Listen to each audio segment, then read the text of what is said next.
आप सुन रहे हैं लाइफ खूबसूरत है मेरे यानी अमित के साथ, और मैं आपको सुनाने जा रहा हूं एक आर्टिकल लिखा हुआ जो कि अनीता ललित जी का है।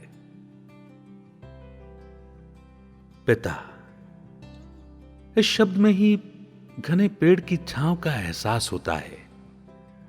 एक ऐसा पेड़ जो सर्दी, गर्मी, लू, धूप, आंधी, तूफान, बरसात, मौसम के हर तेवर को सहते हुए अडिग खड़ा रहकर अपने साए में अपने परिवार को समेटे रहता है, उन्हें हर मुसीबत से बचाता है।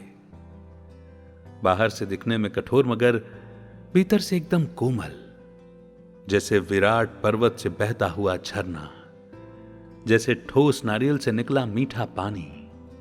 बस इतनी सी ही होती है पिता की कहानी। जिस तरह मां अपनी जी जान न्यौछावर करके घर का मोर्चा संभाले रहती है, उसी तरह पिता बाहरी दुनिया से तारतम्य बैठाकर हर ऊंच नीच को झेलकर अपने परिवार का भरण पोषण करते हैं, उन्हें सुरक्षा देते हैं। बच्चों या परिवार पर कोई आफत आए, उसके पहले ही पिता ढाल बनकर उसे अपने ऊपर ले लेते हैं। वो बच्चों को इस कपट भरी दुनिया से निपटने के लिए तैयार करते हैं। बच्चों के सिर पर पिता का हाथ होने भर से ही बच्चों में असीम शक्ति एवं आत्मविश्वास का संचार होता है और उनका व्यक्तित्व निखर के सामने आता है। पिता विहीन बच्चों का बचपन और मासूमियत कठिन हालात के धरातल से टकराकर खो जाते हैं। उन्हें कई तरह के मानसिक एवं शारीरिक कष्टों का सामना करना पड़ता है, जिसका सीधा प्रभाव उनके व्यक्तित्व पर पड़ता है। मां का समय तो बच्चों के साथ प्यार दुलार में हंस बोलकर कट जाता है, लेकिन स्वार्थी दुनिया के बीच रहकर काम करते करते अक्सर पिता का स्वभाव कड़क और व्यवहार रूखा हो जाता है। इसके अतिरिक्त मां के लाड प्यार से बच्चे कहीं बिगड़ न जाएं, इसलिए घर में अनुशासन बनाए रखने की जिम्मेदारी भी अमूमन पिता ही निभाते हैं, जिसके परिणाम स्वरूप कई बार डर के कारण बच्चे पिता से एक भावनात्मक दूरी बना लेते हैं। पिता के पास तो बच्चों के साथ खेलने दुलारने का भी वक्त नहीं होता। वे तो अपने बच्चों के लिए ऐशो आराम के साधन जुटाने की धुन में स्वयं को ही बिसरा देते हैं।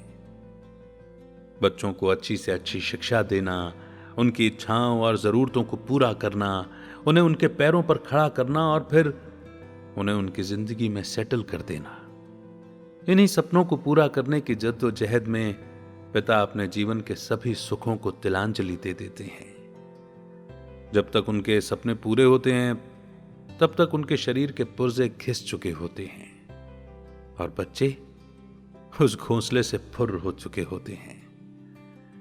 आखिर उन्हें भी तो अपने नए आशियाने का निर्माण करना होता है। अंत में उनका साथ निभाने को रह जाती है थकी हारी उनकी पत्नी, जो खुद अब तक अधेड़ावस्था की कई बीमारियों से ग्रसित हो चुकी होती है।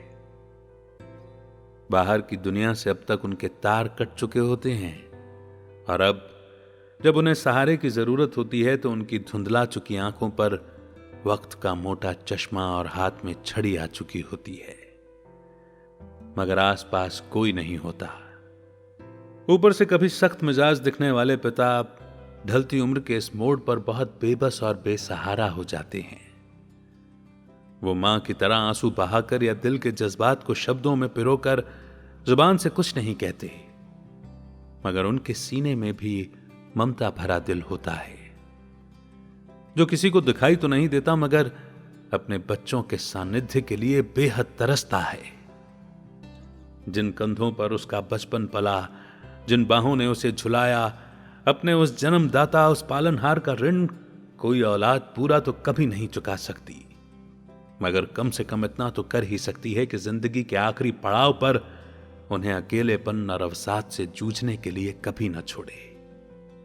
बहुत खुशनसीब होती हैं वे औलादें जिन्हें स्वयं अपने पिता एवं मां की आंखें और छड़ी बनने का सौभाग्य प्राप्त होता है। सच। Happy father's day. उम्मीद करता हूं कि यह पॉडकास्ट आपको पसंद आ रहा है, लेकिन क्या आप खुद का पॉडकास्ट लॉन्च करना चाहते हैं और पॉडकास्ट को एक व्हीकल के रूप में इस्तेमाल करके अपनी अथॉरिटी, क्रेडिबिलिटी और पहुंच को बढ़ाते हुए अपने इन्फ्लुएंस के दायरे को बढ़ाना चाहते हैं ताकि आप अपनी सर्विस और प्रोडक्ट्स को और भी लोगों तक पहुंचा सकें, तो डिस्क्रिप्शन में दिए हुए फ्री वेबिनार के लिंक पर क्लिक करें और समझें कि पॉडकास्ट आपकी कैसे हेल्प कर सकता है।